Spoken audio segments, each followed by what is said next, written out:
Привет на всички! Вчера не успяхме да завършим зелето и днес продължаваме. Килограм и половина, тъй като бидончето взе 50 литра. 52-3. Ай, сложите го кръгло 55. Ето така изглежда. Солта е... Аз ползвам ето само тази. В CBS, верига магазини хранителни има. И 5 годинки нямам пробив. Това е от Долно езеро, мисля, че беше. Да, Бургас. Бургаски солници. И слагаме килограм и половина и малко повечко в чорап. Ето виждате. Слагаме първо обръча отгоре. Някои слагат лозови, клонки обръчи правят, други сега. За момент само да спреме. Водичката, ето отгоре е сложена обръча. На 55 по 3 на 100 се слага от солта. Аз така знам и така го правя. Ето е в... солта е сложена в дамски чорап. Слага се чорапчето отгоре.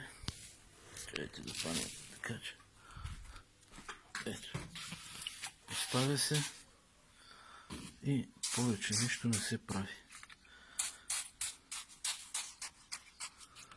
Така. След това имаме ето този чувал.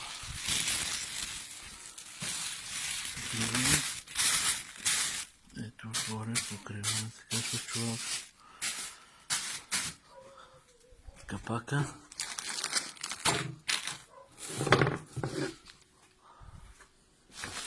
Сега може малко, тъй като водата е повечко.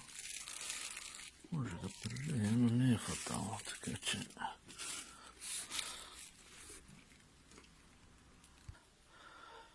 Така, сложихме турбата отгоре, капака хубаво трябва да щракне, скобата и не бараме нищо повече.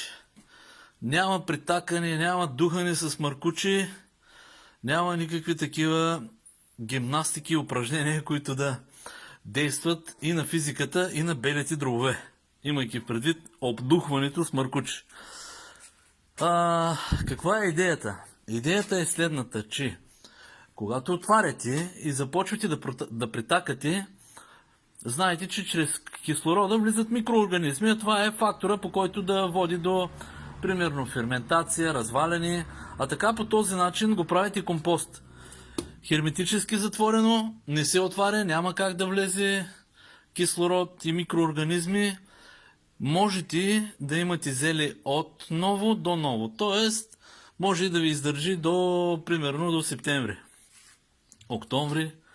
Аз лично съм го постигал този момент, така че рецептата е подарена от един млад инженер-химик, това не се шегувам. Докато работих в Ел Контрол, ни командироваха в Лукойл, нефтохима в Бургас. И така съм в контакт, лично с много си говоря така. Имахме физико-химия, един тест. Доста ме затрудни в минно-геоложкия, докато следвах. Чакай да обърнем камерката, че... тук... Само момент.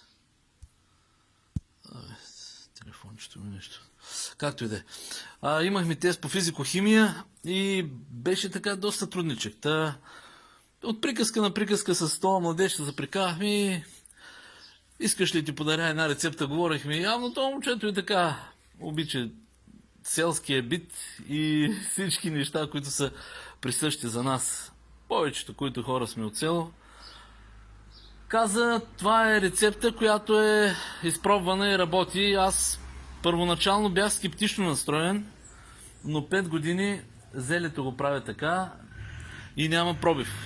Отваряте зелето на 23-22 декември и виждате за какво става въпрос. Тя солта се разтапя и пада така. И това е идеята. Така че споделям тази рецепта, пробвайте, ще останете доволни. Ето го и сладура. и той помага, така че до скоро, до нови срещи, дано съм ви бил полезен. По-нататък ще има още рецептички, така ще почнем да готвим с Дани. Дани в момента е онлайн обучение и завършваме с белушка ли беше? Тя е черно и бяло, но майка ми така е кръстила. Айде, чао ви и до скоро!